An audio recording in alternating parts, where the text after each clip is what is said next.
18 புராணங்கள் அவதரித்த புண்ணியக்ஷேத்திரம், ராமபிரான் அஸ்வமேத யாகம் பண்ணின புண்ணியக்ஷேத்திரம், இப்படி பல பெருமைகளுக்கு உரித்தானது நைமிஷாரண்யம். கேள்விப்பட்டிருக்கீங்களா? ஆமா ஆமா. ஆயுதங்களுக்கு தலைமகன் யார் என்றால் சக்கரத்தாழ்வான்.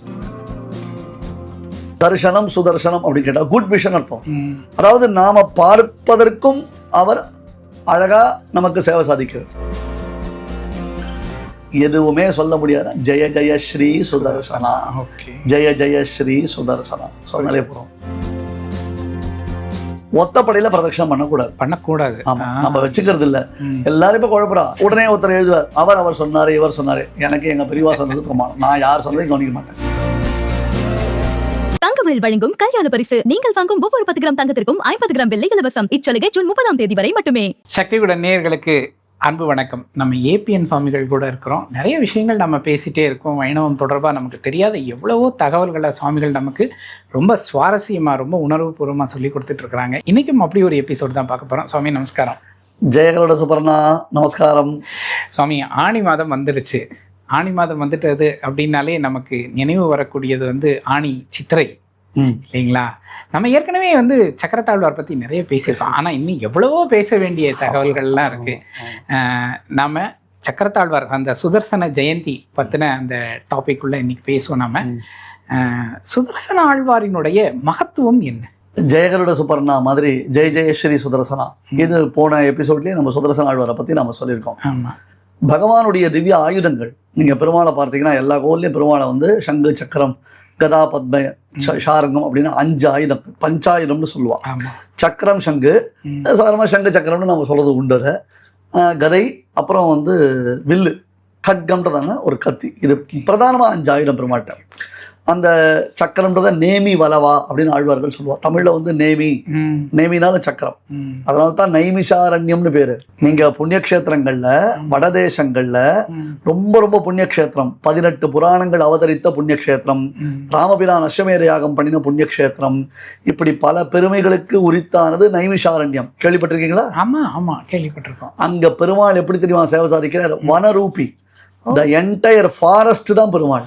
ஓ, இப்பதான் நம்ம வசதிக்கோசரம் ஒரு கோவில் கட்டிருக்கோமே தவிர்த்து அந்த க்ஷேத்திரமே புண்ணியமான க்ஷேத்திரம். அங்க இருக்கிறது சக்கர தீர்த்தம்னு. அந்த தீர்த்தம் ரொம்ப புண்ணியமான தீர்த்தம். இதுக்கு 2 எபிசோடு சொல்றான். இந்த நேமின்றதான பதத்துக்காக உங்களுக்கு நான் இதை எக்ஸ்பிளனேஷன் கொடுக்குறேன். நேமி அப்படின்னு கேட்டா சக்கரத்துக்கு பேரு. ஒரு சமயம் பிரம்மதேவர் இடத்துல போய் கேட்டாலாம் தேவர்கள்லாம், நாங்கள் தவம் பண்ணி சித்தி பெறுவதற்கு பூமியில எந்த இடம் சரியான இடம்னு.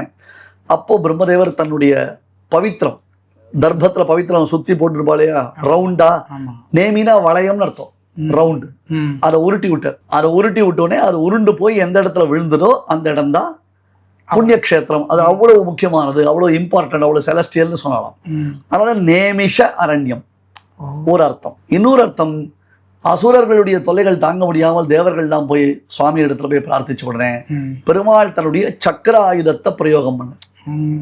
அந்த சக்கராயுதம் சருன்னு எல்லா அசுரர்களையும் வெட்டி சாய்த்து விட்டு தன் மீது படிந்திருந்த இரத்த பெருக்குகளை துடைத்து கொண்டதான இடம் நேமிஷாரண்யம். அந்த தீர்த்தம் சக்கர தீர்த்தம்னு பேர். இப்பயும் நீங்க போனீங்கன்னா நேமிஷாரண்யத்துல கோமதி தீர்த்தம் நதி, சக்கர தீர்த்தம் ரொம்ப ரொம்ப அற்புதமா இருக்கும். அது சக்கர ரூபத்திலே இருக்கும், அப்படி ரவுண்ட்லேயே இருக்கும். சக்கரம்னா வளையம். அதை சுற்றி எல்லாரும் பிரதட்சணம்லாம் பண்ணுவா, அதை சேவிப்பா. அந்த புண்ணிய தீர்த்தங்கள்ல அதில் நீராடுவது, சக்கர தீர்த்தத்தில் ஸ்நானம் பண்ணுறதுன்னு வச்சுட்டு இருக்கான். அதனால நேமி முதல்ல சக்கரம், அடுத்தது சங்குன்றது பாஞ்சஜன்யம்னு பேர், அடுத்தது கௌமோதகம் என்பதான ஒரு கதை, அடுத்தது நந்தகம்ன்றதான கத்தி, ஷாரங்கம் என்பது வில். இது சாதாரணமா பெருமாளை நாம சேவிக்கிற ஒரு ஸ்ட்ரக்சர். பஞ்சாயுதங்களோட வனமாலி கதீஷாரங்கி சங்கி சக்கரி சனந்தகி ஸ்ரீமான் நாராயணோ விஷ்ணு வாசுதேவா அபிலக்ஷதோ சேவிக்கிறோம். இது எல்லாத்துக்கும் தலைவன் யார்? ஆயுதங்களுக்கு தலைவன், ஆயுதங்களுக்கு தலைமகன் யார் என்றால் சக்கரத்தாழ்வான். இப்ப பகவானுடைய ஒரு சங்கல்ப சக்தியாக, சங்கல்பம்னா எண்ணம். இப்போ சைலபதி ஒரு பிரார்த்தனை பண்றார். இந்த பிரார்த்தனையை நிறைவேற்றக்கூடியவன் யாரு? பெருமாள். அவன் தான் அந்த பிரார்த்தனை நிறைவேற்றணும். அந்த பெருமாள் சரி நாம இவர் கேட்டதான அனுகிரகத்தை இவருக்கு பண்ணுவோம் அப்படின்னு மனசில் நினைக்கிறான் பாருங்க. அந்த சங்கல்ப சக்தி தான் சக்கரத்தாழ்வார் என்று ஆகமங்கள் சொல்லுகின்றன. விஷ்ணுவை வழிபடக்கூடிய 2 ஆகமங்கள் பிரதானம். ஒன்னு பாஞ்சராத்திரம், இன்னொன்னு வைகானசம். இது 2 பத்தி நம்ம பார்த்திருக்கோம். 2த்துக்கும் பகவத் சாஸ்திரம்னு பேர். இந்த பகவத் சாஸ்திரங்கள்ல பெருமாள் கையில் இருக்கக்கூடிய அந்த திவ்ய ஆயுதத்துல, குறிப்பா சக்கராயுதத்திற்கு அற்புதமான பெருமைகள் சொல்லப்பட்டிருக்கின்றன. நீங்க அதுக்கு என்ன பேர் சொன்னீங்க? சுதர்சனர். சுதர்சனர். சுதர்சனர்னா குட் விஷன் அர்த்தம். தர்சனம் சுதர்சனம். தர்சனம் சுதர்சனம் அப்படின்னு கேட்டா குட் விஷன் அர்த்தம். அதாவது நாம பார்ப்பதற்கும் அவர் அழகா நமக்கு சேவை சாதிக்கிறார். விவித மாலா பரிஷ்கிருதா அப்படின்னு சொல்லுவார் சுவாமி தேசிகன். விவித மாலா பரிஷ்கிருதா, அழகான மாலைகள், அழகான ஆபரணங்கள், அழகிய வஸ்திரங்களை அணிந்து கொண்டு பார்ப்பதற்கு அழகாக தோற்றுபவர். 1. 2வது, நமக்கு நல்ல விஷனை கொடுப்பவர். நமக்கு நல்ல விஷன் கொடுப்பவர் அப்படின்னா என்ன அர்த்தம் பண்ணுவீங்க நீங்க? 2 விதமா தோன்றது. ஒண்ணு வந்து நமக்கு பார்வையில இருக்கிற கோளாறு எல்லாம் சரி செய்யறவர். பர்ஃபெக்ட்.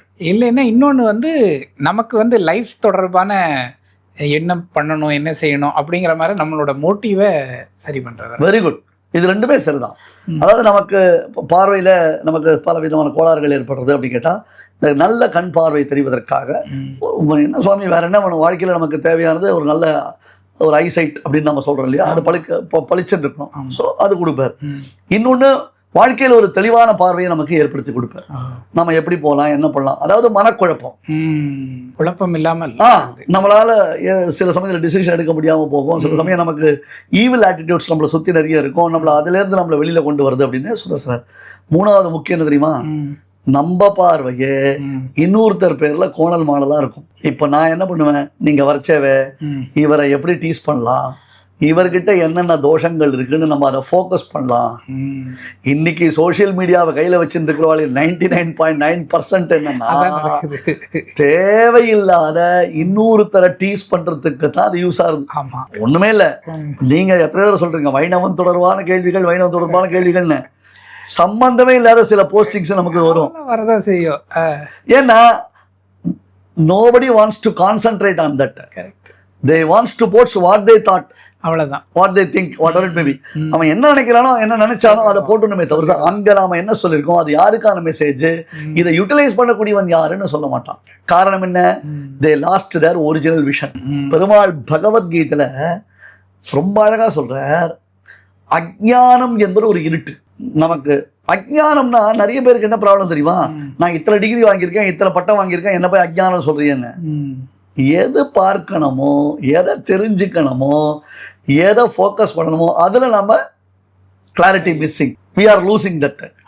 அந்த அஞ்ஞானம் என்பது இருக்கு இல்லையா, பெருமாள் சொன்னா அஞ்ஞானம் என்பதான இருட்டிலிருந்து நான் அவனை வெடிவித்து அவனுக்கு ஞான தீபத்தை கொடுக்கிறேன். ஞானம்ன்றதான விளக்கை கொடுக்கிறேன். அந்த விளக்கினுடைய வெளிச்சம் சுதர்சனம். எல்லாத்தையும் ஒரு கிளாரிட்டியோட பார்க்கிற ஒரு மூடு வருது நமக்கு.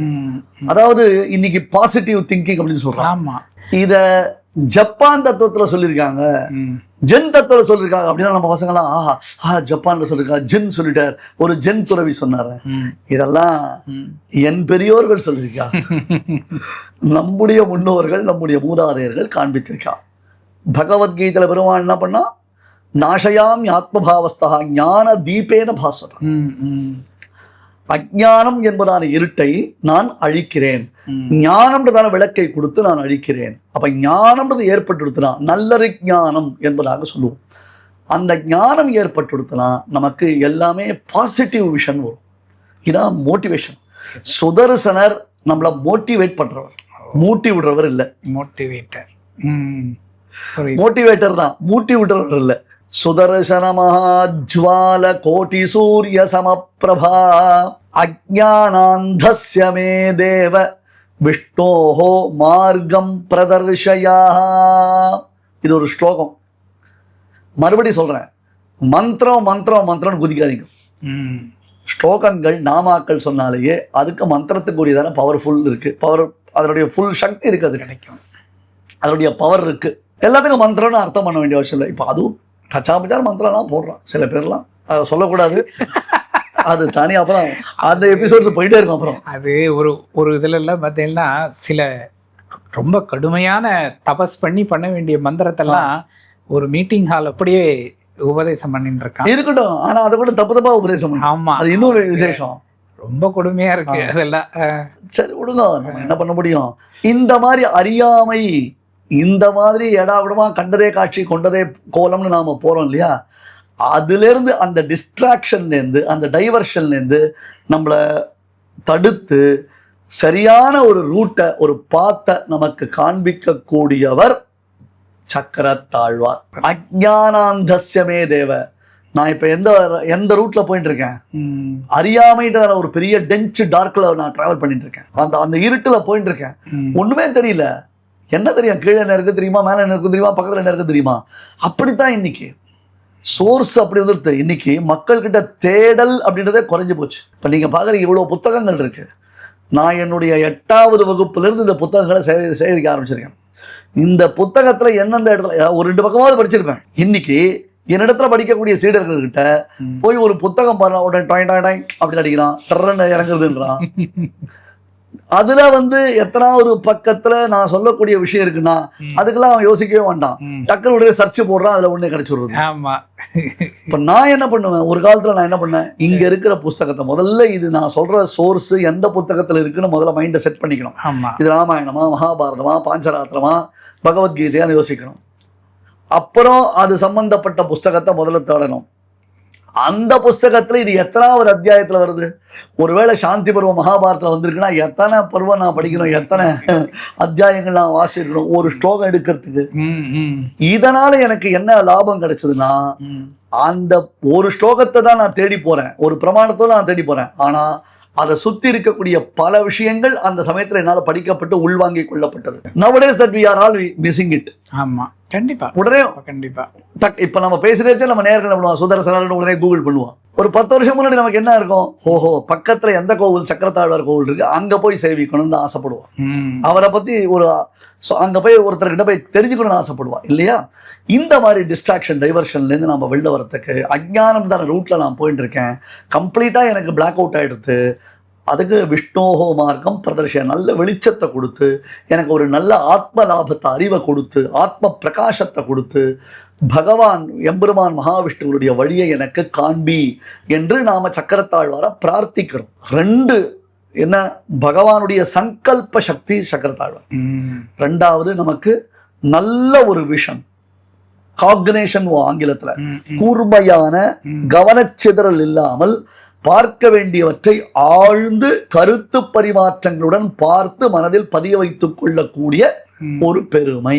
Super super. இதை கொடுக்கிறவர் சுதர்சன ஆழ்வார். அதனால்தான் பெரிய பெரிய சக்கரவர்த்திகள், மகான்கள்லாம், ராஜாக்கள்லாம் கூட சுதர்சனத்தை உபாசனம் பண்ணினா. இன்னைக்கு மேக் இன் இந்தியால நம்முடைய இராணுவத்தின் வலிமையை பறைசாற்றக்கூடிய ஆயுதம் கூட சுதர்சனாதான். கரெக்ட். எவ்வளவு பெரிய விஷயம். ஆமா ஆமா ஆமா ஆமா ஆமா இல்லையா. 2 இன்னைக்கு பல நாடுகள் நம்மிடத்திலிருந்து இந்த ஆயுதங்களை வாங்குவதற்கு தயாரா இருக்கு. ஒரு காலத்துல இன்னொரு நாடுகள் கிட்ட போய் ஆயுதத்துக்கு நாம கையேந்தினோம். அதை இயக்குவதற்கு கூட நமக்கு சக்தி சாமர்த்தியம் இல்லாம இருந்தது. இன்னைக்கு வல்லரசுகள்னு சொல்லக்கூடிய நாடுகள் கூட நம்முடைய 2 சுப்ரீம் ஆயுதங்களுக்காக அவர்கள் கேட்டுக்கொண்டிருக்கிறார்கள். ஒன்னு சுதர்சனா, இன்னொன்னு பிரமோஸ். பிரம்மாஸ்திரம்னு பேர் இருக்கு. பிரம்மாஸ்திரம்னு பேர் இருக்கு. இல்லையா. இன்னொன்னு சுதர்சனம், எஸ், அத எஸ் சீரிஸ் கொடுத்திருக்காங்க. நம்ம ஆயுதம், நம்ம பெருமை அது சுதர்சனம் தான். சரி சரி.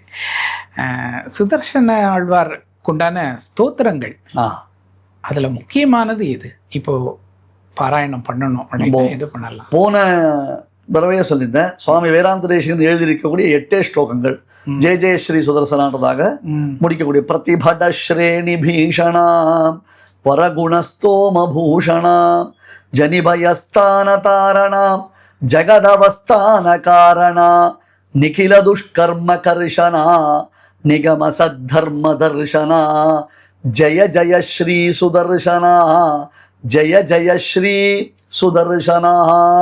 இது 8 ஸ்லோகம் இந்த மாதிரி சுவாமி தேசிகன் பண்ணிருக்காரு. ஓகே, கூகுள்ல போனா கிடைக்க போறது உங்களுக்கு ஸ்லோகம். இதே வேதாந்த தேசிகன் இங்க பாருங்க, ஒரு சமயம் திருப்புக்குழியில பிளேக் மாதிரி ஒரு நோய் வந்தது. இப்ப நமக்கு சமீபத்தில் ஒன்று வந்தது கொரோனா, ஆமா அந்த மாதிரி ஒரு கிராமமே அந்த மாதிரி கஷ்டப்பட்டது. அந்த கிராமத்தில் ஏற்பட்ட பயங்கரமான அந்த வியாதி போகிறதுக்காக சுவாமி வேதாந்த தேசிகன் ஷோடச ஆயுத ஸ்தோத்திரம்னு பண்ணினார். ஷோடசம்னா 16, 16. சுதர்சனுடைய கையில் இருக்கக்கூடிய 16 ஆயுதங்கள். சில ஊர்களில் 4 கையோட சுதர்சனர் சேவை சாய்ப்பார், சில ஊரில் 8 கைகளோடு சேவை சாய்ப்பார், சில ஊரில் 16 கைகளோடு சேவை சாய்ப்பார், சில ஊர்களில் 32 கைகளோடு சேவை சாய்ப்பார், சில ஊர்களில் 64 கைகளோடு சேவை சாய்ப்பார். இப்படி மல்டிபிள் பண்ணிட்டே போனோம். அந்த 16 கைகளில் இருக்கக்கூடிய 16 ஆயுத விசேஷங்களை அழகா எடுத்து காண்பிக்கிறார். அது ஷோடச ஆயுத ஸ்தோத்திரம், 16 ஆயுதங்களுடைய ஸ்தோத்திரம். இது ரெண்டும் சம்ஸ்கிருதத்தில் இருக்கு. அம்பரீஷ சக்கரவர்த்தி அற்புதமான சுதர்சன ஆழ்வானை குறித்து ஒரு ஸ்தோத்திரம் பண்ணியிருக்கார். இது பாகவதத்தில் வருது.